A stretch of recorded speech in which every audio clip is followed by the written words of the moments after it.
আল্লাহ আমার রব, এই রবি আমার সব।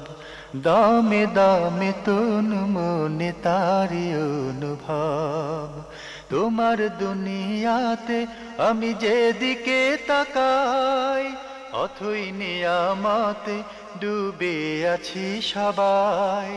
পাক পাখালির গানে শুনি তসবি কলো রব, তসবি কলো রব। আল্লাহ আমার রব, এই রবি আমার সব।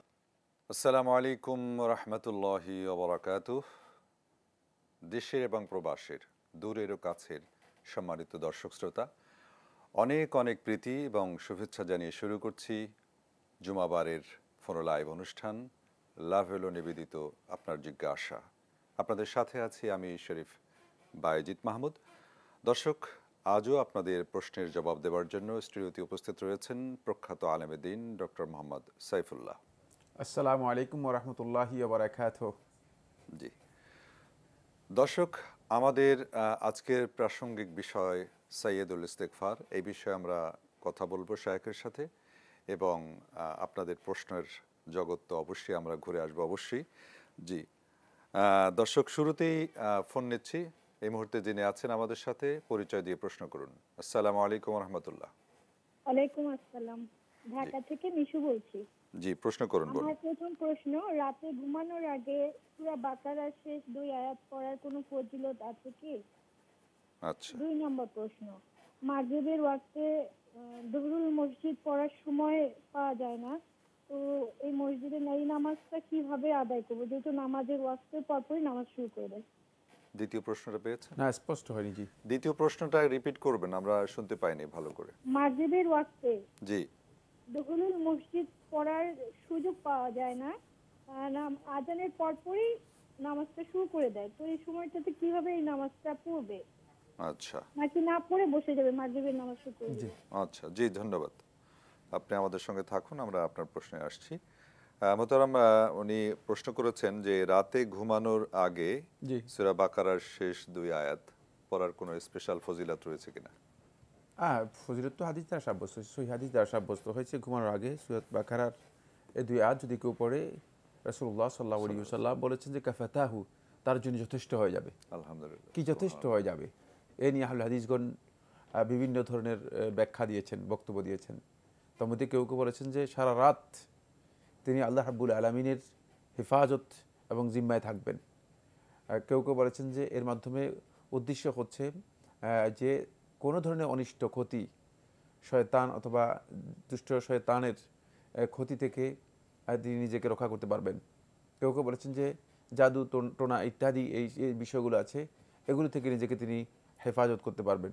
কেউ কেউ বলেছেন যে শয়তানের সকল প্রকার ওয়াসওয়াসা থেকেও তিনি নিজেকে রক্ষা করতে পারবেন। এখান থেকে বোঝা যায় যেহেতু আল্লাহ নবী সাল্লাল্লাহু আলাইহি ওয়াসাল্লাম একটি কমন শব্দ বলেছেন, কাফাতাহু, তার জন্য যথেষ্ট। সুতরাং এটি আযাব থেকে যথেষ্ট হবে, এটি বান্দাকে হেফাজত করার জন্য যথেষ্ট হবে।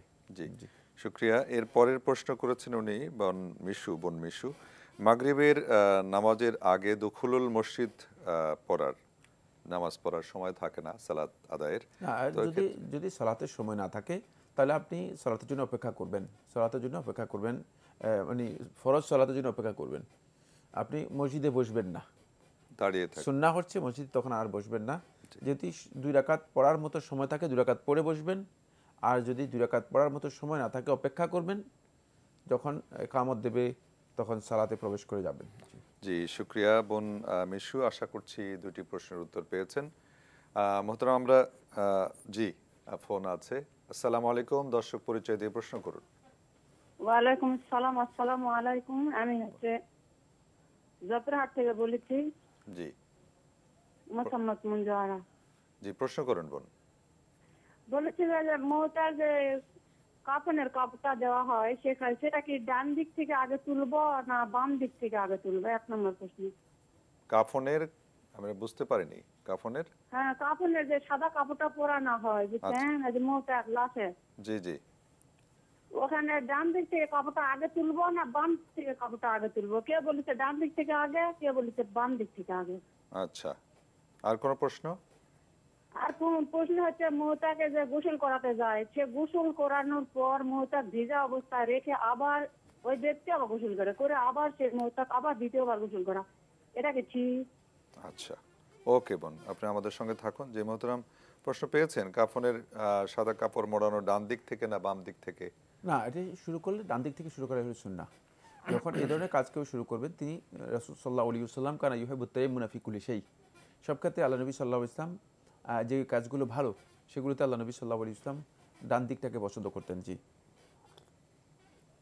জি, উনি আরেকটি প্রশ্ন করেছেন যে গোসল একবার করানোর পরে গা মুছে আবার দ্বিতীয়বার গোসল করানোর ব্যাপারে কেউ না, কেউ বলে থাকে। এই কাজটি অনেক বেশি প্রয়োজনীয় বিষয় নয়। গোসল একবার করাই যথেষ্ট। পরিপূর্ণ গোসল যদি একবার হয়, মানে মাইয়েতের জন্য এটি যথেষ্ট। আরেকবার গা মুছিয়ে আরেকবার গোসল করাতে হবে বা 3 বার করাতে হবে, এই ধরনের মানে কোনো বিধান নির্দেশনা সুন্নাহ দ্বারা সাব্যস্ত হয়নি। বাকি প্রয়োজন হলে হয়তো কেউ গোসল করাতে পারেন। সেটা হচ্ছে যদি এমন হয় যে কোনো ময়লা রয়েছে, জি মনে হচ্ছে এটা দূর করা দরকার, দূর হয়নি গোসল করানোর পরেও, তাহলে তার জন্য জায়েজ আছে, তিনি এটাকে দূর করাতে পারেন। জি, শুকরান। এরপরে দর্শক, আসসালামু আলাইকুম, পরিচয় দিয়ে প্রশ্ন করুন। হ্যালো। আসসালামু আলাইকুম। ওয়ালাইকুম আসসালাম, কে বলছেন দর্শক থেকে? শাওন পারভেজ বলছি সাতক্ষীরা থেকে। জি জি, প্রশ্ন করুন। হ্যালো। হ্যাঁ বলছি, আমার প্রশ্ন হচ্ছে যে আমরা যখন মসজিদে নামাজ যাই তখন যে দেখি ইমাম সাহেব সিজদায় চলে গিয়েছে কিংবা রুকুতে আছে, বুঝছেন? জি জি। তখন যে আমরা কি সরাসরি মানে মনে করি একটা সিজদা দেওয়া শেষ, তখন কি আমরা সিজদায় অংশগ্রহণ করবো না দাঁড়িয়ে থাকবো? ইমাম সাহেব ওঠার পরে নামাজে অংশগ্রহণ করবো, কি করবো আমরা? জি জি, ধন্যবাদ। আর কোনো প্রশ্ন আছে আপনার? ওকে। হ্যাঁ বলছি, আর আমি মনে করেন যে হ্যাঁ আর একটা প্রশ্ন আছে। বলছি যদি আমাদের মানে কোনো অনলাইনে কোনো কোর্স কিংবা আপনার কোনো বেসিক ইসলামের উপর এমন কোনো মানে কোর্স মাদ্রাসা থেকে কিংবা অন্য কোনো লাইন থেকে নেওয়া যায় কিনা, মানে শিক্ষা গ্রহণ করা যায় কিনা, এই ব্যাপারে একটু জানতে চাচ্ছিলাম। অন্য কি করা যায় কিনা? মানে বেসিক ইসলামের উপর মানে এই জ্ঞান অর্জনের জন্য, বুঝছেন? আমি জি আচ্ছা, জি জি, বুঝতে পেরেছি। ধন্যবাদ আপনাকে। মোহতারাম, মসজিদে ইমাম সিজদায় অথবা রুকুতে আছেন, জি জি। তখন কি মুসল্লি দাঁড়িয়ে থাকবেন উনি বা যিনি মসজিদে ঢুকবেন সেই মুহূর্তে, নাকি ওনার ইমামকে ফলো না, করবেন? কোনো মুসল্লি যখন মসজিদে সালাত আদায় করার জন্য জামাতে অংশগ্রহণ করবেন, তিনি ইমাম সাহেবকে যে অবস্থায় পেয়েছেন সে অবস্থায় তিনি তাকবীরাতুল ইহরাম দিয়েই সরাসরি সেখানে গিয়ে চলে যাবেন। জি। এরপরে বাকি অংশটুকু ইমামের সাথে তিনি ইতিমাম করবেন, ইক্তেদা করবেন। এটা হচ্ছে বিধান। দাঁড়িয়ে থাকা, অপেক্ষা করা, এটি সলাতের যে বিধান রয়েছে বিধানের পরিপন্থী, সলাতের বিধানের পরিপন্থী। দাঁড়িয়ে থাকবেন না, বরং তিনি ইমামের সাথে অংশগ্রহণ করবেন। তিনি যদি একটি সিজদাও দিয়ে থাকেন সেটি ইবাদত হবে, সেটা ইবাদত হবে, এবং এর ফজিলত তিনি লাভ করতে পারবেন। ইমামের সাথে তিনি সাথেই অংশগ্রহণ করবেন। আমাদের অনেককে দেখা যায় যে তারা না বুঝে দাঁড়িয়ে থাকেন, অপেক্ষা করেন। না, এটা অপেক্ষা করার বিষয় নয়, বরং আপনি ইমামের সাথে, ইমাম যে অবস্থায় রয়েছে সে অবস্থায় আপনি ইমামের সাথে অংশগ্রহণ। ফামা আদরাকতুম, রাসূলুল্লাহ সাল্লাল্লাহু আলাইহি ওয়াসাল্লাম বলতেছেন ফামা আদরাকতুম ফাসাল্লু, যেখানে গিয়ে পেয়েছে সেটাকে তোমরা ফাসাল্লু, সেটা তোমরা সালাত আদায় করো, তার মধ্যে তোমরা অংশগ্রহণ করো।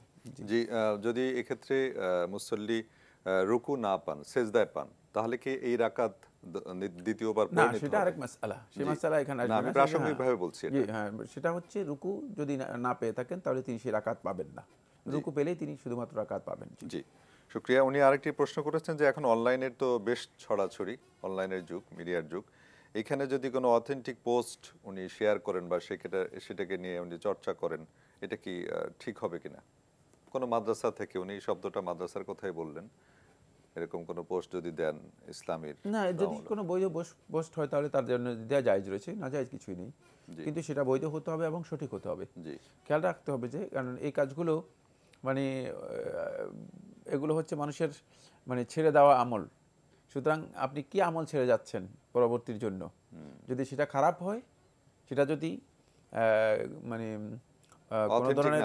কোনো ধরনের মানে ভুল বিভ্রান্তি ভরপুর মানে বক্তব্য হয়, তাহলে কিন্তু মানে কিয়ামত পর্যন্ত আপনাকে হয়তো এর যেই বোঝা আছে, অপরাধের বোঝা বহন করতে হবে। এই জন্য সতর্কতা অবলম্বন করতে হবে কি রেখে যাচ্ছেন সেটার উপর। মানে আপনার পরিত্যক্ত রেখে যাওয়া বিষয়টি কি, সেটা নির্ভর করবে। মানে নিজেকে বড় করার জন্য, ভাইরাল করার জন্য, প্রকাশ করার জন্য, মানে মনে যা চাইলো শুদ্ধ কি শুদ্ধ নয় এটি যাচাই না করে কোনো কিছু রেখে যাওয়া, এটা কিন্তু যে কোনো ধরনের বিপজ্জনক বিষয়, খেয়াল রাখতে হবে, বিপজ্জনক বিষয়। জি, অবশ্যই যাচাই বাছাই করে এটা আমাদেরকে করতে হবে। যে দর্শক, আশা করছি সাতক্ষীরা থেকে যে দর্শক প্রশ্ন করেছেন আপনি বিষয়টি অনুধাবন করতে পেরেছেন। দর্শক এই মুহূর্তে যিনি আছেন, আসসালামু আলাইকুম, পরিচয় দিয়ে প্রশ্ন করুন। ওয়ালাইকুম সালাম, আমি ঢাকা থেকে লিপি বলছি। জি, প্রশ্ন করুন বোন। আমার দুটা প্রশ্ন। একটা হচ্ছে আমার মেয়ে অসুস্থ থাকে প্রায়, আমি ডাক্তারের চিকিৎসা চলতেছে, তারপর আমি আমার মেয়ের জন্য কি দোয়া করতে পারি? মানে ওরা জন্মগত হার্টের সমস্যা। জি, আচ্ছা, কি দোয়া করতে পারেন? জি, আর দ্বিতীয় প্রশ্ন? আর তৃতীয় প্রশ্ন হচ্ছে সূরা মুলক, আমি তো এসার পরে পড়ার নিয়ম, আমি তো আমার বাচ্চা ছোট, তো ওই বিকালে ঘুমালে আমি আসরের পর পড়ি, এটা হবে কিনা? আচ্ছা আচ্ছা, আসরের পর পড়েন। জি, মোহতারাম, ওনার মেয়ে জন্ম থেকে অসুস্থ হার্টের, তার জন্য কি দোয়া করতে পারেন?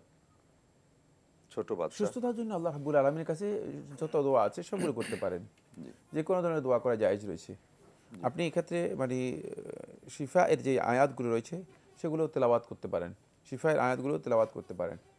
আর আমরা জানি, আপনি যদি হিসনুল মুসলিম একটা দোয়ার বই অথবা নির্ভরযোগ্য যে দোয়া বইগুলো আছে সেগুলো নিয়ে আপনি সেখান থেকে মানে দোয়া যেগুলো শিফা এর জন্য আল্লাহ রাসূল সাল্লাল্লাহু আলাইহি ওয়াসাল্লাম আরোগ্যের জন্য যে দোয়াগুলো শিক্ষা দিয়েছেন সেগুলো আপনি বেশি বেশি করে পড়তে পারেন। তবে নিয়মিত আপনি যদি তাকে এই দোয়াটি পড়ে ফাইজা মারে তোফা হুই ইয়াশফিন এবং আয়াতুশ শিফা, যেগুলো শিফার যে আয়াতগুলো রয়েছে এগুলো আমরা আলোচনা করেছি, আপনারা আমাদের এই ইউটিউব চ্যানেলের মধ্যে পেয়ে যাবেন, বিস্তারিত আমরা আলোচনা করেছি আয়াত নম্বর সহ।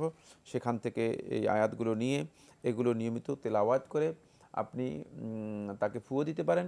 এগুলো তেলাওয়াত করে পানিতে ফু দিয়ে তাকে এই পানীয় পান করাতে পারেন। এটি আল্লাহ তাআলার কাছে যদি আমরা চাই, অবশ্যই আল্লাহ সুবহানাহু ওয়া তাআলা শিফা দান করবেন। আনতা শাফি লা শিফা ইল্লা শিফাউক। আল্লাহ রাব্বুল আলামিন ছাড়া আরোগ্য দানকারী আসলে কেউ নেই। আল্লাহ রাব্বুল আলামিন আরোগ্য ছাড়া দুনিয়াতে কোনো আরোগ্য নেই। সুতরাং এটা আমরা বুঝতে পেরেছি, আল্লাহ তাআলার কাছে আমাদেরকে অবশ্যই আরোগ্য তার বিষয়টি চাইতে হবে এবং এর জন্য দরখাস্ত করতে হবে। জি জি, শুকরান। এরপরে উনি আরেকটি প্রশ্ন করেছেন যে সূরা মুলক, উনি যেটা বললেন যে আসরের পরে পড়তে পারবেন কিনা, মানে নির্ধারিত কোনো সময় আছে কিনা সূরা মুলক? না, সূরাতুল মুলক আপনি আসরের আগেও আসরের পরেও পড়তে পারবেন, তবে উত্তম হচ্ছে রাত্রে যদি কেউ তেলাওয়াত করেন এটি ভালো। জি, আচ্ছা, জি, শুকরিয়া।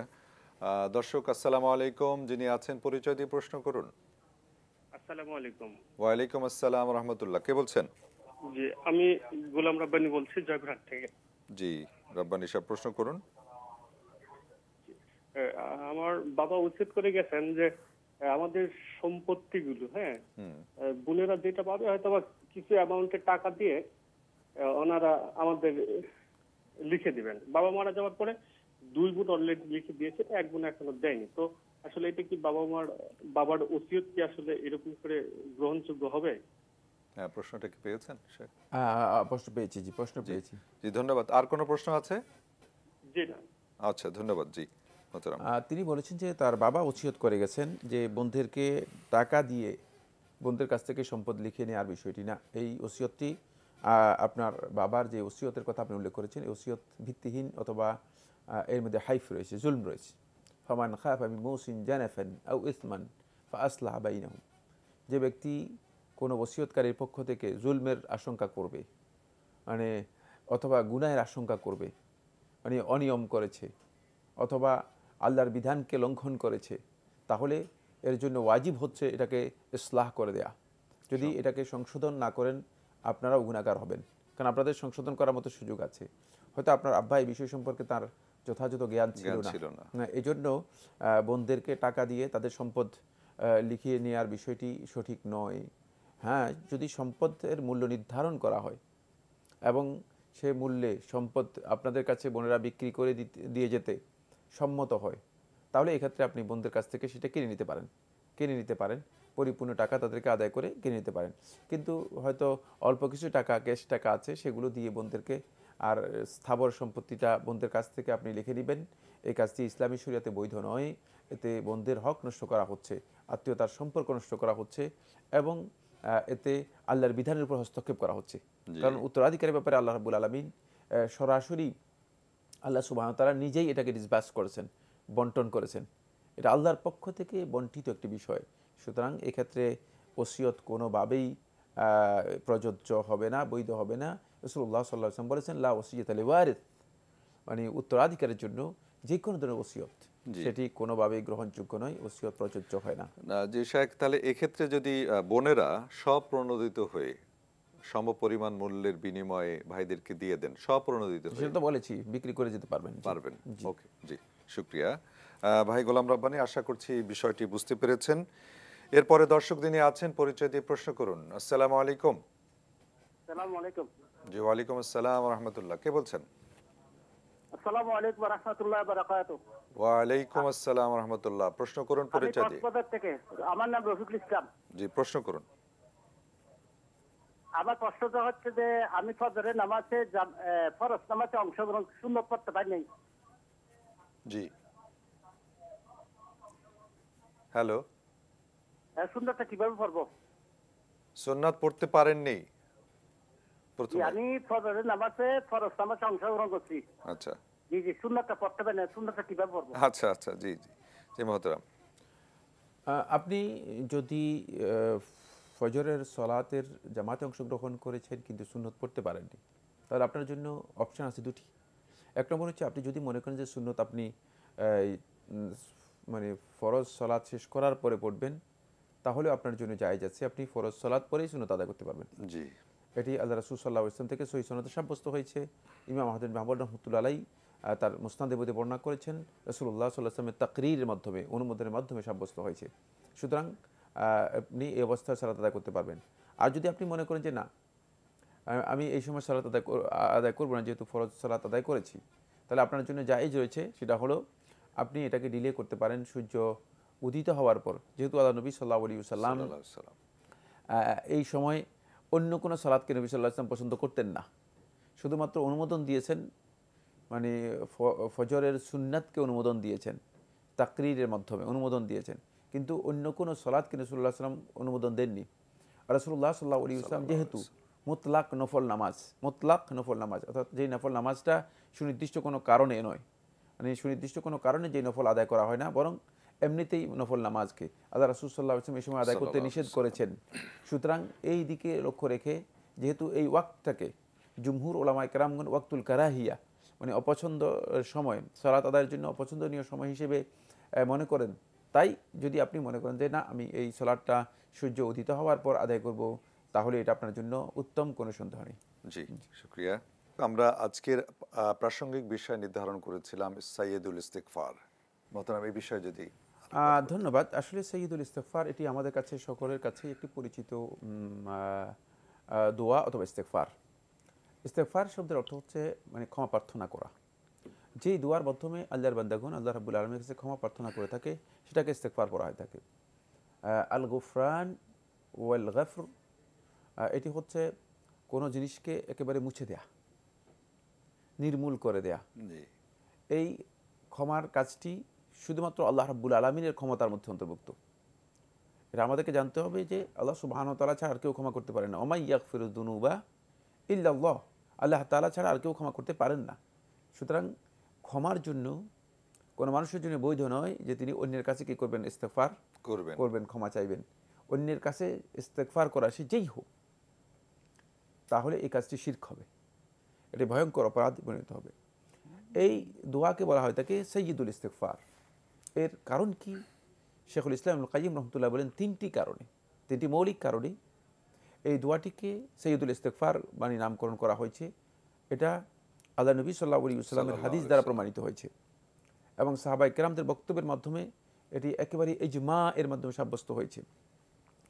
এক নম্বর হচ্ছে, এই দোয়াটির মাধ্যমে বান্দা যদি কোনো দোয়া করে থাকে, এটি আজজালু ইসাবা, সওয়াবের দিক থেকে এর চেয়ে বড় সওয়াব আর নেই। গ্রেট একটা সওয়াবের কথা আল্লাহ রাসূল সাল্লাল্লাহু আলাইহি ওয়াসাল্লাম শাদ্দাদ ইবনে আউস রাদিয়াল্লাহু তাআলা বর্ণিত সহিহ বুখারী হাদিসের মধ্যে বলেছেন।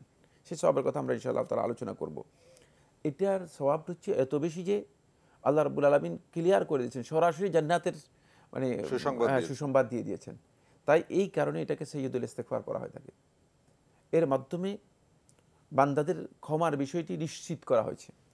2 নম্বর যে বিষয়টি, সেটা হলো এই দোয়াটি অনেক দ্রুত আল্লাহ তাআলার কাছে কবুল হয়। অন্যান্য দোয়াগুলোর চেয়ে এটা দ্রুত কবুল হয়ে থাকে। বান্দাদের জানতে হবে যেটা আজালু ইজাবা। শেখুল ইসলাম ইবনে কাইয়িম রাহমাতুল্লাহ বলেন এটা ইজাবার দিক থেকে, গ্রহণযোগ্যতার দিক থেকে, কাবুলিয়তের দিক থেকে এটি একেবারেই দ্রুত আল্লাহ তাআলার কাছে গ্রহণযোগ্য হয়ে থাকে। 3 নম্বর বিষয় হচ্ছে বান্দা আল্লাহ রাব্বুল আলামিনের কাছে ক্ষমা প্রার্থনা করার জন্য যে মৌলিক 3টি দিক রয়েছে, সেই 3টি দিকেই মানে এই দোয়ার মধ্যে রয়ে গিয়েছে। এই 3টি বিষয় এই শব্দগুলোর মধ্যে রয়েছে। এখানে এমন কিছু মানে ভাব এবং এমন কিছু মর্ম এর মধ্যে আল্লাহ রাব্বুল আলামিন তার রাসূলকে শিখিয়ে দিয়েছেন, যেগুলো আসলে অন্য কোনো দোয়ার মধ্যে একসাথে পাওয়া যায়নি। তার মধ্যে আত-তাওবাতু ইলাল্লাহ, আল্লাহর কাছে সত্যিকারভাবে ফিরে আসা, ওয়াল ইনাবাতু ইলাইহি, আল্লাহ রাব্বুল আলামিনের কাছে নিজেকে সত্যিকারভাবে ধর্ণা দেয়া। তারপরে আরেকটি বিষয় হচ্ছে বান্দা সত্যিকারভাবে আল-ইতিরাফ বিনিআমাতিল্লাহ, আল্লাহ তাআলার নিয়ামতের স্বীকৃতি দিয়ে নিজের অপরাধকে স্বীকার করে নেওয়া। এই বিষয়গুলো এই দোয়ার মধ্যে রয়েছে। সুতরাং এটি এই কারণেই এই দোয়াটির নাম হয়েছে সাইয়্যিদুল ইস্তিগফার, মানে ইস্তিগফারের মধ্যে সবচেয়ে বড় ইস্তিগফার, সবচেয়ে ইস্তিগফারের সর্দার বা নেতা। চমৎকার বলেছেন সংক্ষিপ্ত সময়ে। দর্শক, আশা করছি যে সাইয়্যিদুল ইস্তিগফার আমরা যারা আমল করি এটা যেন নিয়মিত করতে পারি। আল্লাহ রাব্বুল আলামিন সেই তৌফিক আমাদের দান করুন। এই মুহূর্তে দর্শক যিনি আছেন পরিচয় দিয়ে প্রশ্ন করুন। আসসালামু আলাইকুম ওয়া রাহমাতুল্লাহ। ওয়ালাইকুম আসসালাম। জি, কে বলছিলেন? আমি দিনাজপুর থেকে সিদ্দিক বলতেছিলাম। জি সিদ্দিক ভাই বলুন। আচ্ছা, আমাদের দেশে যে প্রচলিত যে শিক্ষা ব্যবস্থাগুলো আছে, যেমন স্কুল, কলেজ, ভার্সিটি বা বিভিন্ন কোচিং সেন্টারগুলো, জি, এই ধরনের স্কুল কলেজ যদি আমি দেই তাহলে আমার যে ইনকামটা হবে এটা কতটুকু হালাল হবে? কারণ এই ধরনের শিক্ষা ব্যবস্থায় তো মনে করেন যে অন্য ধর্মের যেমন খ্রিস্টান, হিন্দুদেরও তো পড়ানো হয় ওদের ধর্মীয় গ্রন্থগুলো। আপনার প্রশ্নটা মনে হয় আমরা পেয়েছি, আমরা চেষ্টা করছি এক জবাব দেবেন। যে মহতরম উনি যদি প্রচলিত যে শিক্ষা ব্যবস্থা রয়েছেন প্রশ্ন নিশ্চয়ই পেয়েছেন, এটা যদি কতটুকু হালাল হবে ওনার ইনকামটা? ধন্যবাদ। প্রথম কথা হচ্ছে এই শিক্ষা ব্যবস্থা বা শিক্ষা কারিকুলামে সিলেবাসে যদি এমন কোনো বিষয় ইনক্লুড করা হয় যেটি ইসলামী আকিদা, ইসলামী চিন্তাধারা এবং ইসলামী যেই এটাকে কালচার রয়েছে, সংস্কৃতি রয়েছে, এটাকে পরিপূর্ণরূপে হয়তো ধ্বংসকারী অথবা এর পরিপন্থী পরিপূর্ণরূপে, খুব ভালো করে খেয়াল করতে হবে, এর পরিপন্থী পরিপূর্ণরূপে যদি এমন কিছু ইনক্লুড করা হয় তাহলে আপনার এই কাজটি এই কাজটি আপনার হারাম হবে, এই কাজটি হারাম হবে। বাকি শিক্ষার অধিকাংশই যে সমস্ত মাআরিফগুলো রয়েছে জেনারেল এডুকেশনের মধ্যে, যেই নলেজের যে দিকগুলো আছে সেগুলো আপনি ম্যাথ বলেন, সায়েন্স বলেন, ভূগোল বলেন, জিওলজি বলেন, এই সেই যা আছে, আমি সবগুলো আর এখানে উচ্চারণ করতে চাইনি, এইগুলো যেটাই বলেন না কেন এই সবগুলোই ইসলামী শরীয়তের মধ্যে এগুলো হচ্ছে এই ইলমগুলো অর্জন করা মানুষের জন্য জায়েজ, বৈধ। শুধুমাত্র আপনি জাদুবিদ্যা শিক্ষা দিতে পারবেন না। দৈব বা জ্যোতির্কর্ম যেগুলো রয়েছে বা জ্যোতির্বিদ্যা যেগুলো আছে সেগুলো আপনি শিক্ষা দিতে পারবেন না। এই বিষয়গুলো যদি আপনি এড়িয়ে যেতে পারেন তাহলে আপনার বাকি যে শিক্ষাগুলো আছে সেগুলো আপনি গ্রহণ করতে বা শিক্ষা দিতে কোনো ধরনের বাধা নেই। এখান থেকে আপনার ইনকামও হালাল হবে। আর ইনকাম হালাল হওয়ার জন্য আপনি শুধু শিক্ষা কারিকুলামকে দায়ী করলে চলবে না। ইনকাম হালাল থেকে হারাম হয়ে যাওয়ার জন্য আরও অনেক বিষয় রয়ে গিয়েছে সাথে জড়িত। তাই কারিকুলামকে দায়ী করে শুধুমাত্র ইনকাম হারাম করার বিষয়টি যথেষ্ট নয়। আপনি মিথ্যা বলে যদি আপনি কাজ করেন সেটাও তো আপনার একটা হারাম কাজ, সেটা আপনাকে খেয়াল রাখতে হবে। জি, ধন্যবাদ। দর্শক আসসালামু আলাইকুম, পরিচয় দিয়ে প্রশ্ন করুন। হ্যালো, ওয়ালাইকুম আসসালাম। আপনাকে কম শুনতে পাচ্ছি দর্শক। বরিশাল থেকে সাখাওয়াত হোসেন বলছি। জি সাখাওয়াত সাহেব বলুন। আমার প্রশ্ন হলো যে আমি ওই মাজা ব্যথা এবং হাঁটু ব্যথার জন্য জি চেয়ারে বসে নামাজ পড়ি, জি, ঠিক হবে কিনা? আচ্ছা, আর কোনো প্রশ্ন? এটা কে বলেছে উনাকে এই বিষয়ে? এই বুদ্ধিটা আপনাকে বা এই পরামর্শটা আপনাকে কে দিয়েছেন যে মাজা ব্যথা, হাঁটু ব্যথা আপনি চেয়ারে বসে নামাজ পড়বেন? বলছে ডাক্তার বলছে। ডাক্তার বলছে, জি। আর কোনো প্রশ্ন আছে? নাই। ধন্যবাদ। আমি জানি না। প্রথম কথা হচ্ছে মাজা ব্যথা এবং হাঁটু ব্যথার জন্য তিনি চেয়ারে বসে সালাত আদায় করে থাকেন। এই বিষয়টি ডাক্তারের পরামর্শ ছাড়াও উচিত ছিল একজন আলিমের কাছে পরামর্শ নেওয়া। কারণ আপনি আদৌ কি আসলে আপনার এর কারণে আপনাকে ইসলামী শরীয়ত রুখসত দেবে কিনা, এটা কোন পর্যায়ের ব্যথা, যদি এমন হয় যে ব্যথার কারণে আপনি বসতেই পারবেন না, তাহলে আপনি যেই সালাতের যে আরকানগুলো করা আপনার পক্ষে পসিবল সম্ভব সেগুলো করতে হবে। শুধুমাত্র যে কাজটি করা ইম্পসিবল সেটি আপনি সেখান থেকে রুখসত পাবেন। এই জন্য আপনার জন্য ওয়াজিব হচ্ছে একজন যোগ্য আলেমের কাছ থেকে এই বিষয়ে পরামর্শ নেওয়া। আমাদের লোকেরা এখন অনেকেই তারা নিজেরা ইজতিহাদ করে সলাৎকে নিজেদের মন মতো খাহেশ মতো তৈরি করে নিয়েছেন এবং তারা মনে করেছেন যে মানে আমার মন মতো সলাৎ আদায় করলে হয়ে যাবে। এটি শয়তানের একটা এজেন্ডা, মানে শয়তানের একটা ওয়াসওয়াসা। কারণ শয়তান তার সলাৎকে বিনষ্ট করার জন্য, সলাৎ থেকে তাকে মাহরুম করার জন্য এই ধরনের একটা এজেন্ডা দিয়েছে। আপনি অবশ্যই মানে কোনো সন্দেহ নেই সলাতের মধ্যে আপনার বসতে উঠতে কষ্ট তো হবেই, মানুষ যখন অসুস্থ হয় তখন তো অনেক কিছু কষ্ট তো হবেই। কতটুকু আপনাকে মানে কষ্টের কারণে, কতটুকু ক্ষতির কারণে ইসলামী শরীয়ত আপনাকে রুখসত দিবে, কতটুকু হলে রুখসত দিবে না, এই বিষয়টি একজন ভালো যোগ্য আলেমের কাছে পরামর্শ নিয়ে তারপরে সিদ্ধান্ত নেবেন, তাহলে বৈধ হবে, অন্যথায় বৈধ হবে না। জি, শুক্রিয়া। দর্শক আশা করছি উত্তর পেয়েছেন। এরপরে যিনি আছেন পরিচয় দিয়ে প্রশ্ন করুন। আসসালামু আলাইকুম। ওয়ালাইকুম আসসালাম। আমি নিয়াজ স্যার বলছি ঢাকা থেকে। জি জি, প্রশ্ন করুন। শাইখের কাছে আমার প্রশ্ন হচ্ছে, আমাদের মানে অনেক সময় মা বাবার সাথে অনিচ্ছাকৃত হলেও মানে দেখা যাচ্ছে একটু খারাপ ব্যবহার হয়ে যায়। এখন সে পরে আবার আলহামদুলিল্লাহ সেটা ঠিকও হয়ে যায়, মা বাবা আমাদের সাথে ফ্রি হয়ে যান, আমরাও হয়ে যাই। এখন কথা হচ্ছে যে মা বাবার সাথে মানে খারাপ ব্যবহার করলে তো ওনাদের কাছ থেকেও মানে ক্ষমা নেওয়াটা জরুরি। এখন সেটা কি মানে মৌখিক ভাবে বলতে হবে যে তুমি আমাদেরকে মাফ করে দাও, ভুল হয়ে গেছে, নাকি যদি সবকিছু নর্মাল হয়ে যায় তাহলেই হবে আর কি, মানে সেটা ক্ষমা হিসাবে গণ্য হবে? ওকে, জি, সুন্দর প্রশ্ন করেছেন আপনি, মোহতারাম পেয়েছেন আশা করছি যে মা বাবার সাথে কখনো কখনো হয়ে যায় সন্তানের, কিন্তু সন্তান এর যে মা বাবার সাথে সন্তানের খারাপ ব্যবহার হয়ে যায় এটাই বোঝা যাচ্ছে যে এটি সন্তানের সবচেয়ে বড় ক্ষতির দিক, এবং এই সন্তান মানে সত্যিকার নেক সন্তান হতে পারেনি। আল্লাহ মাফ করুন। দুর্ভাগ্য এই সন্তান আসলে নেক সন্তান হতে পারেনি। ৩ নম্বর যে বিষয়টি সেটা হচ্ছে মানে সাথে সাথে তার জন্য ওয়াজিব হচ্ছে ক্ষমা চেয়ে নেওয়া। অন্যথায় মানে তার যদি অবস্থায় মৃত্যু হয়ে যায় সে একজন আক হিসেবে লেওয়ালেদাইহি পিতামাতার অবাধ্য সন্তান হিসেবে জাহান্নামী হবে। আল্লাহ মাফ করুন। ভয়ঙ্কর অপরাধ। তারপরে ক্ষমা চাওয়ার বিষয়টি মানে তারা ভুলে গিয়েছেন এই জন্য মানে মনে করেছেন যে বিষয়টা মানে ক্ষমা হয়ে গেছে, না এমন নয়। তাদের কাছে সরাসরি ক্ষমা চেয়ে নিতে হবে, সরাসরি ক্ষমা চেয়ে নিতে হবে। এখানে আল্লাহ সুবহানাহু ওয়া তাআলা একেবারেই স্পেস দেন নাই, সামান্য কোনো সুযোগ দিয়ে দেন নাই। আপনি মানে দেখেন আল্লাহ রাব্বুল আলামিন হকের পরপরই আল্লাহ সুবহানাহু ওয়া তাআলা কোরআন কারীমের মধ্যে মা বাবার হকের কথাটি উল্লেখ করেছেন। এরপর আল্লাহ নবী সাল্লাল্লাহু আলাইহি ওয়াসাল্লাম দেখেন কবিরা গুনাহগুলো যখন উল্লেখ করেছেন, নবী সাল্লাল্লাহু আলাইহি ওয়াসাল্লাম কবিরা গুনাহর মধ্যে মানে বড় কবিরা গুনাহগুলোর মধ্যে আল্লাহর শিরকের পরেই আল্লাহ রাসূল সাল্লাল্লাহু আলাইহি ওয়াসাল্লাম মানে উকুকুল ওয়ালিদাইন পিতামাতার অবাধ্য হওয়ার বিষয়টি উল্লেখ করেছেন। সুতরাং এটি একেবারেই জঘন্যতম বড় কবিরা গুনাহ এবং বড় ধরনের অপরাধ। সতর্কতা অবলম্বন করতে হবে। কোনোভাবেই সন্তানের জন্য এই কাজটি মানে সামান্যতম ক্ষুদ্র জ্ঞান করার সুযোগ নেই, তুচ্ছ জ্ঞান করার সুযোগ নেই। ধন্যবাদ দর্শক, আশা করছি প্রশ্ন উত্তর পেয়েছেন। আপনার থেকে যদি বা আপনার বন্ধু বান্ধব কারো থেকে এরকম হয়ে থাকে অবশ্যই আজই আব্বা বা আম্মার কাছে মাপ চেয়ে নিতে হবে। মোহতারাম যেটা বললেন আমরা সবাই যেন এই বিষয়টি আমলে নিতে পারি, দর্শক এই অনুরোধ আপনাদের কাছে করছি। দর্শক এই মুহূর্তে যিনি আছেন পরিচয় দিয়ে প্রশ্ন করুন। আসসালামু আলাইকুম, আমি গাজীপুর থেকে মোহাম্মদ আমিরুল ইসলাম বলছি। ওয়ালাইকুম আসসালাম। জি আমিরুল ইসলাম ভাই প্রশ্ন করুন। যে আমার প্রশ্ন হলো, আমি এই সেলুনে কাজ করি, চুল দাড়ি কাটার কাজ করি, এটা কি ইসলামে কোনো বিধি নিষেধ আছে কি? আচ্ছা, সেলুনে কাজ আর করছেন। দ্বিতীয় প্রশ্ন হলো, আমার মা বাবার সাথে ভালো সম্পর্ক রাখার কারণে যদি আমার ঘরের ওয়াইফের সাথে কোনো মিথ্যা কথা বলি এটা কি জায়েজ হবে কিনা? আচ্ছা, জি, খুবই জীবন ঘনিষ্ঠ প্রশ্ন।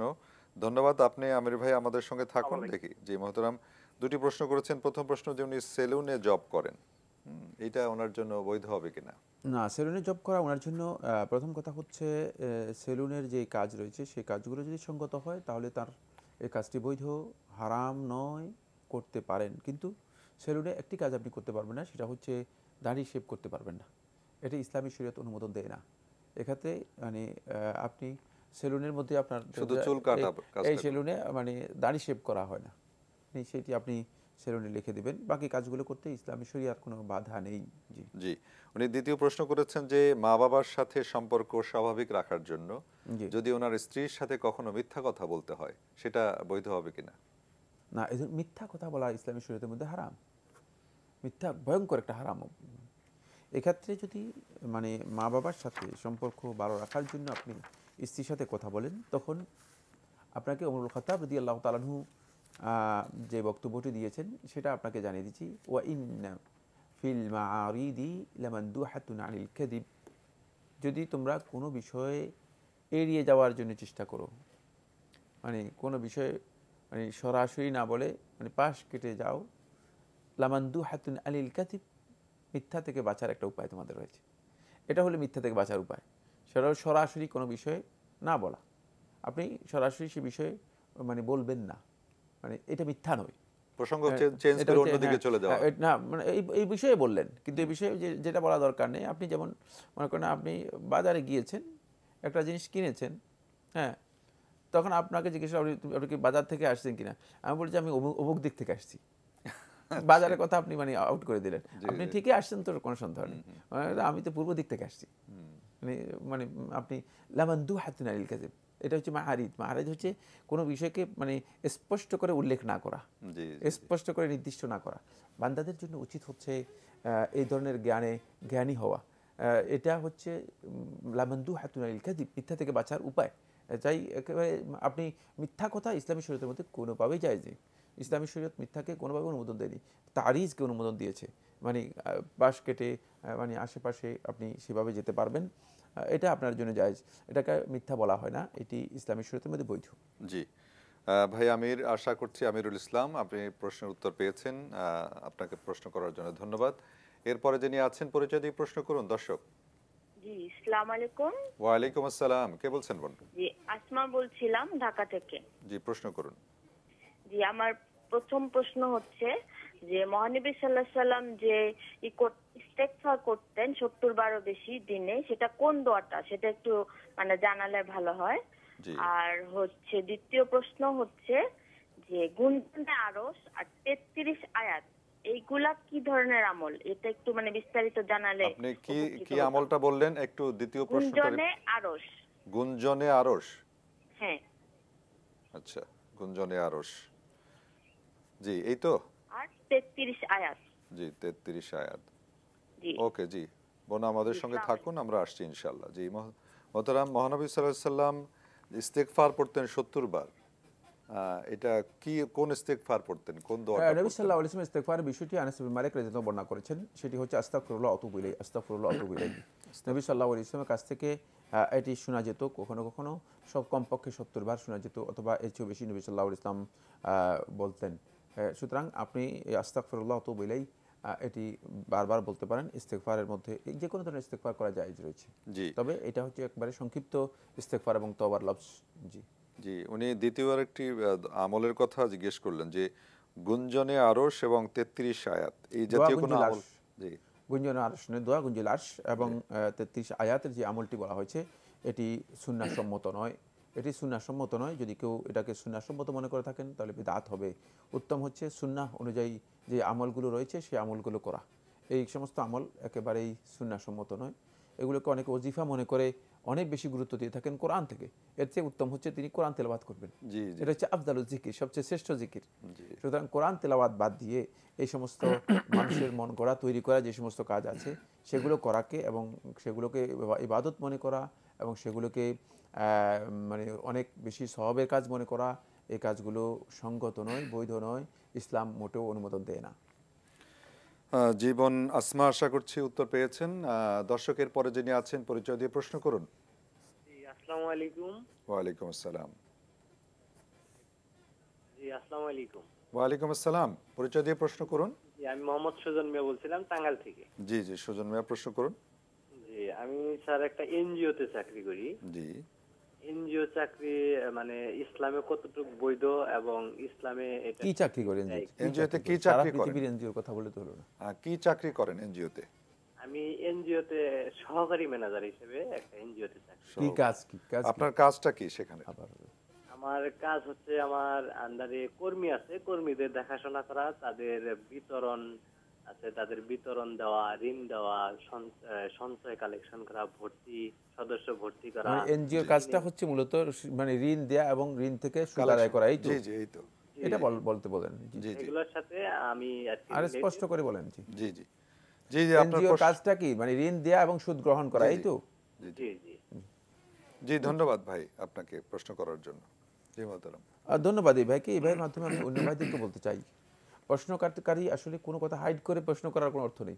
না, তাহলে তো উত্তর সঠিকভাবে আসবে না। আমি যদি কোনো না, মানে এটা খুব ভালো করে আমি সবাইকে বলে দিচ্ছি, সেটা আমি যদি কোনো বিষয়কে হালাল করে দেই, যদি সেটা আসলেই হারাম হয়, কিয়ামত পর্যন্ত আমার বক্তব্যের মাধ্যমে সেটা হালাল হবে না। দুনিয়ার পৃথিবীর কোনো মানুষ কোনো হারাম কাজকে হালাল করার অধিকার রাখে না। সুতরাং আমি ফতোয়া দিলে সেটা হালাল হয়ে যাবে, এই প্রশ্ন করার এই বক্তব্য দেওয়ার কোনো অবকাশ নেই। এই জন্য আপনি অনেক কথা হাইড করে তারপর আপনি মানে বলার জন্য চেষ্টা করতেছেন। আপনি একটাই কথা বলেন যে আমি একটা এনজিওতে চাকরি করি, যে এনজিও ঋণ দিয়ে থাকে, ঋণের বিনিময়ে সুদের লেনদেন করে থাকে, এই চাকরিও হারাম, এই এনজিওতে কাজ করাও হারাম, এর ইনকামও হারাম। জি জি ভাই সুজন, আশা করছি আপনি প্রশ্নের উত্তর পেয়েছেন। দর্শক এই মুহূর্তে যিনি আছেন, পরিচয় দিয়ে প্রশ্ন করুন। হ্যালো, আসসালামু আলাইকুম। ওয়ালাইকুম আসসালাম। আমি দোরানি বলছি, ঢাকা থেকে। জি জোরানি, একটা প্রশ্ন ছিল যে আমরা যে নামাজ পড়ি and we finish, মানে আমি একটু ইংলিশে অ্যাড করব, সরি। জি বলুন। আমরা যে নামাজ পড়ার পরে যে আমরা যে লাস্ট রিকাতে আমরা যে দরুদ শরীফটা পড়ি, তারপরে কি আমরা দোয়া করতে পারি নাকি সালাম ফেরার পরে নিজের জন্য দোয়া করব? মানে সালাম ফেরার আগে দোয়াটা করতে হবে নিজের জন্য, নাকি আফটার উই ডু দ্য সালাম তারপর আমরা দোয়া করব? ওকে, জি বোন, আপনি আমাদের সঙ্গে থাকুন, ইনশাআল্লাহ আমরা উত্তরে আসব। আপনার এই প্রশ্নের উত্তরে আসবো, তার আগে প্রাসঙ্গিক একটু বিষয় ছিল আপনি যেটা বলছিলেন। ধন্যবাদ। সাইয়্যিদুল ইস্তিগফারের বিষয়ে আমরা কথা বলছিলাম। এর একটা মুস্তাহাব ওয়াক্ত রয়েছে, রাসূলুল্লাহ সাল্লাল্লাহু আলাইহি ওয়াসাল্লাম হাদিস দ্বারা প্রমাণিত হয়েছে, যে হাদিসটি আমরা বলেছি ইমাম বুখারী রাহিমাহুল্লাহ তাআলা তার সহিহে বর্ণনা করেছেন শাদাদ ইবনে আউস রাদিয়াল্লাহু তাআলা থেকে। সেটা হচ্ছে যে সকাল এবং সন্ধ্যায় এই দোয়াটি পড়া। আল্লাহ নবী সাল্লাল্লাহু আলাইহি ওয়াসাল্লাম বলেন, কোনো ব্যক্তি যদি সকালবেলায় সাইয়্যিদুল ইস্তিগফার পড়েন আর যদি এরপরে তার মৃত্যু হয়ে যায়, সে সরাসরি জান্নাতি হবে, সরাসরি জান্নাতে প্রবেশ করবে। ঠিক অনুরূপভাবে কোনো ব্যক্তি যদি সন্ধ্যাবেলায় এই সাইয়্যিদুল ইস্তিগফার পড়েন আর যদি রাতের মধ্যে তার মৃত্যু হয়ে যায়, তাহলে তিনি জান্নাতি হবেন, সরাসরি জান্নাতি হবেন। তাই এটি অত্যন্ত গুরুত্বপূর্ণ একটি বিষয়। আর এই দোয়াটি সকাল সন্ধ্যা ছাড়াও যদি ফরজ সালাতের পরে কেউ আদায় করতে চান, তিনি সাইয়্যিদুল ইস্তিগফার পড়তে পারেন।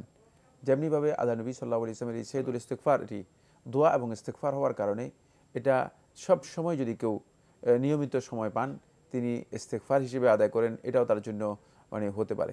তাই এই দোয়াটা যেহেতু অত্যন্ত গুরুত্বপূর্ণ দোয়া, আল্লাহ নবী সাল্লাল্লাহু আলাইহি ওয়াসাল্লাম পড়েছেন, সাহাবায়ে কেরামগণ পড়েছেন, এর জন্য এই ওয়াক্তটা আমরা নির্দিষ্ট করে নিতে পারি। তবে কোনো সন্দেহ নেই, সকাল সন্ধ্যা এটাকে নিয়মিত করার জন্য প্রত্যেকে চেষ্টা করা উচিত। জি শুকরিয়া, জাযাকাল্লাহ।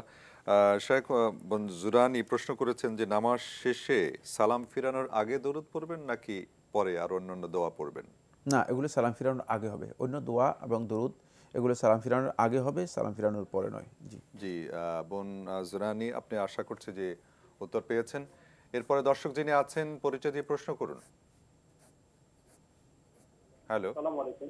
ওয়ালাইকুম আসসালাম, কে বলছেন ভাইয়া? আমি কিবরিয়া বলছিলাম, ঢাকা থেকে। জি কিবরিয়া ভাই, প্রশ্ন করুন। আচ্ছা, আমার জিজ্ঞাসা হলো এটা যে সরকারি চাকরি করার পর যে পেনশন টাকাটা আমরা পাই, জি ওই পেনশনের টাকাটা যদি আমরা ইসলামী ব্যাংকে এফডিআর করে রাখি, তাহলে অনেক ওলামা বলে যে ইসলামী ব্যাংক থেকে এফডিআর এর যে মুনাফা এইটা খাওয়া জায়েজ। তো সেক্ষেত্রে কি এটা জায়েজ হবে কিনা একটু অনুগ্রহ করে যদি একটু জানাইতেন। ওকে জি, মোহতারাম ভাই কিবরিয়া প্রশ্ন করেছেন যে সরকারি উনি চাকরি শেষে পেনশনের টাকা যদি ইসলামী ব্যাংকে এফডিআর রাখেন, কেউ কেউ বলে থাকেন যে এটা ঠিক হবে না, এটা আসলে কতটুকু? যারা বলেছেন তাদের কাছ থেকে জেনে নেওয়ার জন্য চেষ্টা করুন। জি, কারণ তারা কিসের ভিত্তিতে বলেছেন ঠিক হবে না, সেটা আপনার আগে জেনে নিন যে আসলে কি ভিত্তিতে বলেছেন যে ঠিক হবে না। যদি তাদের কাছ থেকে জেনে নেন সেটা সবচেয়ে উত্তম। ঠিক না হওয়ার কারণ কি? কারণ তারা হইতে পারে যে হয়তো ইসলামী ব্যাংকিং সম্পর্কে জ্ঞান নেই, হতে পারে যে মানে এফডিআর সম্পর্কে জ্ঞান নেই, কী কারণে ঠিক হবে না সেই বিষয়টি জেনে নেওয়ার জন্য চেষ্টা করুন। জি জি জি ধন্যবাদ। এরপরে দর্শক যিনি আছেন পরিচয় দিয়ে প্রশ্ন করুন। হ্যালো হ্যালো, আসসালামু আলাইকুম। ওয়ালাইকুম সালাম। জি, কে বলছেন ভাই? আমি মোহিত বলছি টাঙ্গাইল থেকে। জি মোহিত ভাই, প্রশ্ন করুন। আচ্ছা, আমি বলতে যাচ্ছি যে কাজা নামাজের সময় জি আমি যে যদি মাগরিবের নামাজটা কাজা পড়ি এশায়, তাহলে কি ওই মাগরিবের মানে ফরজ নামাজটা আমাকে কি ওই জোরে তেলাওয়াত করতে হবে? আচ্ছা আচ্ছা, এটা একটা। জি। আর আরেকটা বিষয় হলো যে আমি যখন ইয়া করব, ওই যে ভুল নামাজ পড়বো, যে যখন সূরা ভুল হয়ে গেল, জি, তখন কি আমি ইয়ে করতে পারি যে সূরা ভুল হয়ে গেলে কি আমাকে সাহু সিজদা দিতে হবে? এই বিষয়টা আর কি। সাহু সিজদাটা আসলে ক্লিয়ার না। সূরা ভুল কোন ধরনের ভুল? সূরা কি ধরনের ভুল হয়েছে? সূরা ভুল কি রকম ভুল? মানে এক আয়াত ছেড়ে গেছেন বা ভুলে গেছেন মাঝখানে, এরকম কি রকম ভুল? জি জি জি, মাঝখানে ভুলে গেছি, আবার আমি ফিরে আসলাম, সেই ক্ষেত্রে কি আমাকে সাহু সিজদা দিতে হবে নাকি হচ্ছে আমার মানে একটা উঠা বসা থেকে উঠে গেলাম বা না, দুটো আরেক জিনিস, থেকে উঠে গেলাম, সেরকম ভুল হলে সাহু সিজদা দিতে হবে? আচ্ছা, এই বিষয়টা আমি আসলে ক্লিয়ার না একটু। ওকে ওকে, আমরা চেষ্টা করছি। জি জি মোহতারাম, উনি প্রশ্ন করেছেন ভাই মুহিব টাঙ্গাইল থেকে, কাজা নামাজের, মাগরিবের কাজা নামাজ এশার নামাজের সময় পড়ছেন। যদি মাগরিবের সালাত আপনি এশার সময় ডিলে করে পড়েন, তাহলে সে অবস্থায় আপনি মাগরিবের সালাতে কেরাত আওয়াজ করে সশব্দে পড়তে পারবেন, কোনো অসুবিধা নেই, সশব্দে পড়তে কোনো ধরনের বাধা নেই। মাগরিবের সালাতের কেরাত তো এমনিতে সশব্দে পড়া হয়, সুতরাং মাগরিবের সালাতের কেরাতটা সশব্দে পড়তে কোনো ধরনের বাধা নেই, আপনি পড়তে পারবেন, আপনার জন্য জায়েজ রয়েছে। সেক্ষেত্রে কি এশার আগেই পড়বেন না এশার শেষে? প্রথমে মাগরিবের সালাত আদায় করবেন, তারপর এশার সালাত আদায় করবেন। জি। উনি আরেকটি প্রসঙ্গ আপনি খেয়াল করেছেন যে সূরা ভুল হলো, না, সূরা ভুল হয়ে গেলে সূরার কোনো কারণে যদি আয়াত ভুলে যান অথবা কোনো আয়াতের মধ্যে ভুল হয়ে যায়, এর জন্য সিজদায়ে সাহু দিতে হবে না, এর জন্য সিজদায়ে সাহু দিতে হবে না। জি জি। দর্শক আসসালামু আলাইকুম, যিনি এই মুহূর্তে আছেন পরিচয় দিয়ে প্রশ্ন করুন। আসসালামু আলাইকুম। ওয়ালাইকুম আসসালাম ওয়া রাহমাতুল্লাহ, কে বলছেন? আমি মতিকুল ইসলাম বলছি নীলফামারী থেকে। জি মতিকুল ইসলাম, জি প্রশ্ন করুন। জি, আমার প্রশ্ন হচ্ছে যে আমরা নামাজের যে নিয়ত পড়ি, কিন্তু আমরা 1 বছর থেকে আমরা নিয়ত করি, আমরা পড়ি না সেই দোয়াটা, যে নয়তোয়ান এই ভাষাটা যে বলে আমরা পড়ি না, কিন্তু আমরা নিয়ত করি। জি। এখন আমাদের আরো আশেপাশের লোকজন এটা মেনে নেয় না। আচ্ছা। কিন্তু আমরা এটা অনেক আলেমদের কাছ থেকে শুনি যে এটাই ঠিক। ওকে। এখন ওরা আমাদের সাথে নামাজ পড়তে চায় না। আচ্ছা। আর একটি প্রশ্ন হচ্ছে আমার, যে বিতের সালাত একটানা 3 রাকাত পড়া যাবে কিনা? জি ধন্যবাদ, আপনার প্রশ্ন আমরা পেয়েছি, ধন্যবাদ ভাই। মোহতারাম, উনি নামাজের নিয়ত প্রসঙ্গে বলেছেন যে নামাজ নায়তুয়ান পড়েন না ওনারা। জি, আপনি নিয়ত পড়েন না, নিয়ত করেন, ঠিকই আছে, এটাই বৈধ, এটাই শুদ্ধ, এটাই সঠিক পথ। তাই এক্ষেত্রে কেউ মেনে নিল কি নিল না, এটা আপনার দায়িত্বের মধ্যে পড়ে না। কারো মেনে নেয়া না নেয়ার বিষয়টি আপনার সাথে কোনো সম্পর্ক রাখে, আপনার ইবাদত আপনার জন্য যথেষ্ট। এখন কেউ যদি মেনে না নেন, সেটা তার ব্যক্তিগত বিষয়, তার সাথে এ নিয়ে জোরাজুরি বাড়াবাড়ি করার কোনো প্রয়োজন নেই। ব্যক্তিগত ইবাদতের ব্যাপারে কারো যদি নিজস্ব গুমরাহি থাকে, গোড়ামি থাকে, তার অজ্ঞতা থাকে,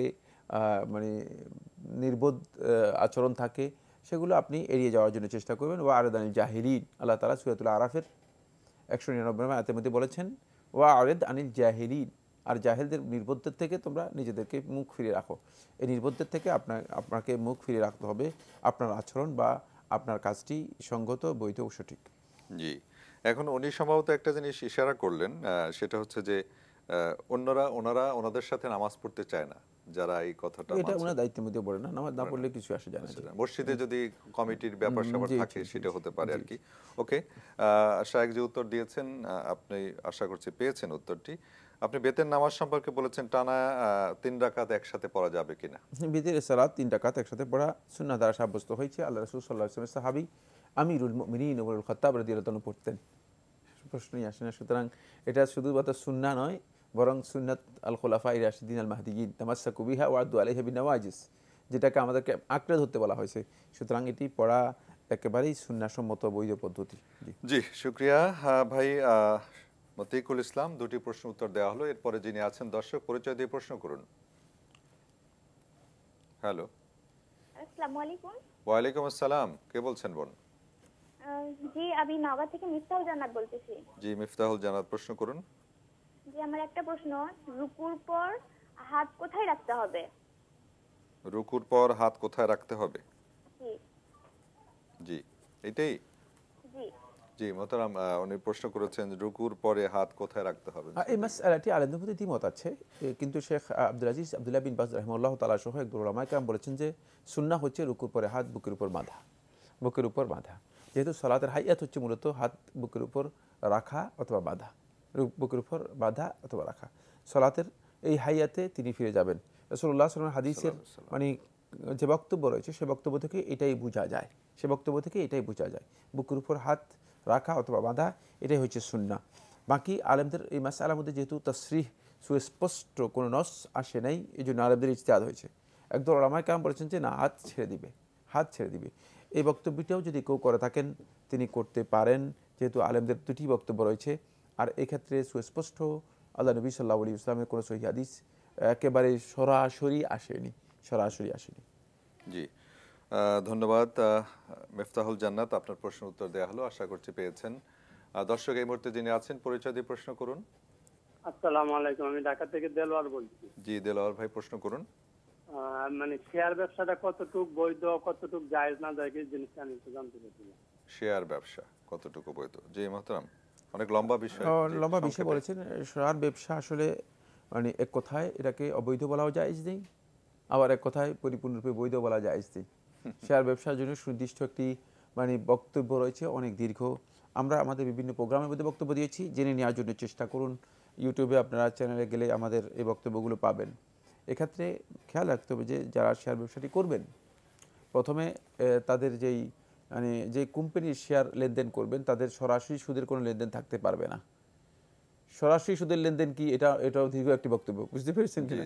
এটাও জেনে নিতে হবে, আলেমদের কাছ থেকে জেনে নিতে হবে, অন্যথায় বিভ্রান্ত হবেন। 2 নম্বর হচ্ছে তারা যেই কোম্পানির আপনি শেয়ার লেনদেন করবেন, বেচাকেনা করবেন, তাদের কোনো প্রোডাক্টস বা পণ্য সেটি হারাম বা নিষিদ্ধ কোনো বিষয় হতে পারবে না। এটা খুব ভালো করে খেয়াল রাখবেন। 3 নম্বর হচ্ছে সেটা হলো আপনি যেই মানে কোম্পানির শেয়ার লেনদেন করবেন সেই কোম্পানির আসলে অ্যাসেট বেসড ব্যবসা থাকতে হবে, যে ব্যবসা আছে সেটা থাকতে হবে। শুধুমাত্র কাগজ নির্ভর কোম্পানি যেটি শেয়ার মার্কেটের মধ্যে এসে ব্যবসা করছে অথবা তারা মানে মূলধন কী করতেছে, সরবরাহ করতেছে বা যোগান দিচ্ছে, এই ধরনের হলে চলবে না। এটার জন্য অবশ্যই অ্যাসেট থাকতে হবে। 4 নম্বর যে পয়েন্টটি সেটা হলো আপনি এই মানে শেয়ারটা আপনি ক্রয় করবেন, এটার মালিকানা আপনার সাব্যস্ত হতে হবে, আপনি এর মালিক হতে হবে, তারপরে আপনি শেয়ারটা বেচাকেনা আপনি করতে পারবেন। যদি মালিকানা না হয় তাকে শুধুমাত্র মানে শেয়ারকে মানে আপনি মালিক হওয়ার জন্য শেয়ারটা নেবেন। খেয়াল রাখতে হবে যে শেয়ারটা উদ্দেশ্য হচ্ছে এই নয় যে এটা গ্যাম্বলিং করার জন্য অথবা শুধুমাত্র কমিশনের উদ্দেশ্যে মানে এই লেনদেন হচ্ছে, তাহলে লেনদেনের মধ্যেই মূলত এক প্রকারের মানে গারার আছে, ক্ষতি রয়েছে, এক প্রকারের গারার রয়েছে, প্রচ্ছন্নতা রয়েছে। এই ধরনের কোনো প্রচ্ছন্নতা লেনদেনের মধ্যে থাকতে পারবে না। তারপরে সর্বশেষ এই যে পয়েন্টটি সেটা হলো আপনি মানে শেয়ার ব্যবসায়ের ক্ষেত্রে আপনার আর্থিক যে লেনদেন রয়েছে এই লেনদেন একেবারেই মানে সরাসরি সার্ফ এর মতো হতে হবে। সার্ফ হচ্ছে মানে ইসলামী শরিয়ার ওই লেনদেন যে লেনদেনের মধ্যে টাকা পয়সার যে লেনদেন হয়ে থাকে, অর্থাৎ নগদ নাকদান, ইয়াদান বিয়াদিন, হাতে হাতে, নাকদান বিনাকদিন, মানে এটা হতে হবে। এটা মানে এই ধরনের হতে পারবে না যে ঠিক আছে আজকে আপনার কাছে শেয়ার কিনলাম 2 দিন পরে টাকা দিলাম, কারণ এই বিষয়গুলো এই সমস্ত লেনদেনের ক্ষেত্রে ইসলাম অ্যালাউ করে না বা অনুমোদন দেয় না। আমরা মনে হয় মৌলিক কথাগুলো বলেছি, বাকি বিষয়গুলো বিস্তারিত জেনে নেওয়ার জন্য আমাদের অনেকগুলো প্রশ্নোত্তর রয়েছে, সেখান থেকে জেনে নিতে পারবেন ইনশাআল্লাহ। জি জাযাকাল্লাহ ভাই দেলোয়ার, আশা করছি অনেক লম্বা বিষয় মোহতারাম শায়েখ খুব অল্প পরিসরে বললেন, আপনারা আরো বিস্তারিত জেনে নেবেন। দর্শক এই মুহূর্তে যিনি আছেন পরিচয় দিয়ে প্রশ্ন করুন। জি আসসালামু আলাইকুম ওয়া রাহমাতুল্লাহ। ওয়া আলাইকুম আসসালাম ওয়া রাহমাতুল্লাহ, কে বলছেন কোথা থেকে? আমি বেলাল সুবহানী বরিশাল থেকে। আমার 2টা প্রশ্ন ছিল। এক, ওই যে বেতের নামাজ বেতের নামাজ 3 রাকাত, কিন্তু 2 রাকাত পড়ার পরে সালাম ফিরানো যায় এবং পরবর্তীতে আবার 1 রাকাত পড়া যায়, আবার একসাথে 3 রাকাত পড়া যায়। তা আমার প্রশ্ন হচ্ছে যে তৃতীয় রাকাতে দোয়ায়ে কুনুতটা কখন পড়বো?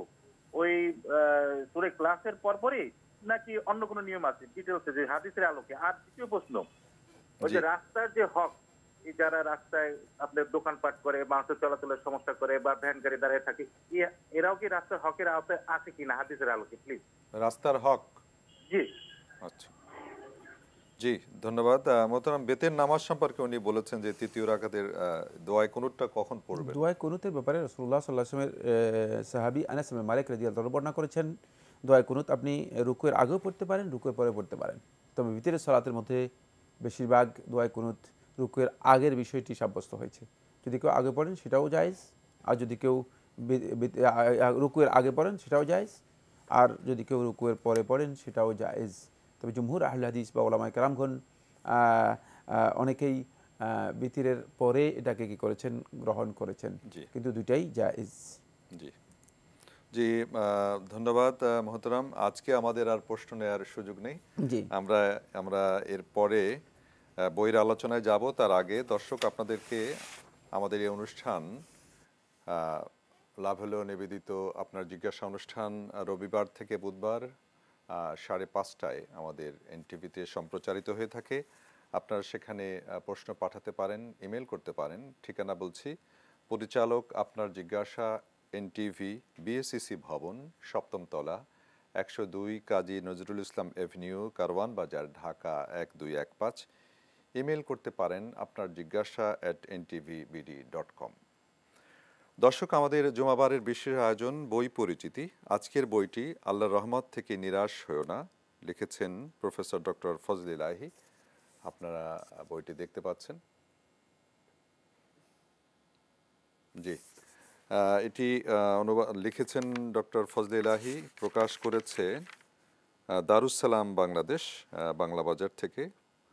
আপনারা এই বইটি সম্পর্কে, আল্লাহর রহমত থেকে নিরাশ হয়েও না, চমৎকার কলেবরের বইটি। এই বিষয়ে যদি মহতারাম আপনি সংক্ষেপে কিছু বলতেন। কোনো সন্দেহ নেই, আল্লাহর রহমত থেকে নিরাশ হয়েও না, তা একটা তুমি রহমতুল্লাহ, আল্লাহর রহমত থেকে তোমরা নিরাশ হয়েও না, এটি কোরআনে আয়াত। এটা আল্লাহ তাআলা তার বান্দাদেরকে একটা মানে নির্দেশ দিয়েছেন, কারণ রহমত থেকে নিরাশ হওয়ার বিষয়টি কুফরি। তাই কিভাবে আমরা আল্লাহর রহমত থেকে নিরাশ হই আর কোন কাজের মাধ্যমে আমরা আল্লাহর রহমত থেকে নিরাশ হব না, এই বিষয়গুলো আমাদের জানা উচিত। সম্ভবত এই বিষয়গুলো খুবই সুন্দরভাবে কোরআন এবং হাদিসের আলোকে তুলে ধরেছেন ডক্টর ইহসান এলাহি জহির, ডক্টর ফজলে এলাহি জহির এই বিষয়টি উল্লেখ করেছেন। তিনি ডক্টর ইহসান এলাহি জহিরের ভাই এবং অনেক বড় জ্ঞানীদের মধ্যে একজন, যদিও পাকিস্তানি হয়ে থাকেন, তিনি সৌদি আরবের বিশ্ববিদ্যালয়ের প্রফেসর ছিলেন। জি জি ধন্যবাদ। এই বইটি প্রকাশক মোহাম্মদ আব্দুল জব্বার, দারুস সালাম প্রকাশন। ফোন নাম্বার আছে, যদি আপনারা দর্শক যোগাযোগ করতে পারেন। আমি নাম্বার বলছি 01715819869 অথবা 01975819869। শেখ ধন্যবাদ। আমরা আজকে শেষ করব। আপনাকে অসংখ্য ধন্যবাদ। জাযাকাল্লাহ খায়রান। জাযাকুমুল্লাহ খায়র। আপনাকেও অনেক অনেক ধন্যবাদ। জি দর্শক, আপনারা আমাদের এই অনুষ্ঠান অনলাইনেও দেখতে পারেন। দেখতে লগ ইন করুন www.ntvbd.com। এছাড়া আমাদের ভেরিফাইড ফেসবুক পেজ ও ইউটিউবে আমাদের এই অনুষ্ঠান দেখতে পারেন। দর্শক, আজ বিদায় নেব। দেখা হবে ইনশাল্লাহ আগামী কোনো অনুষ্ঠানে। সে পর্যন্ত মহান আল্লাহ রাব্বুল আলামিন আপনাদের সবাইকে ভালো রাখুন, সুস্থ রাখুন, রাখুন নিরাপদে। আসসালামু আলাইকুম ওয়া রাহমাতুল্লাহি ওয়া বারাকাতুহু। আমার রব, এই রবি আমার সব, দামে দামে তুন মনে তারি অনুভব। আল্লাহ আমার রব, এই রবি আমার সব।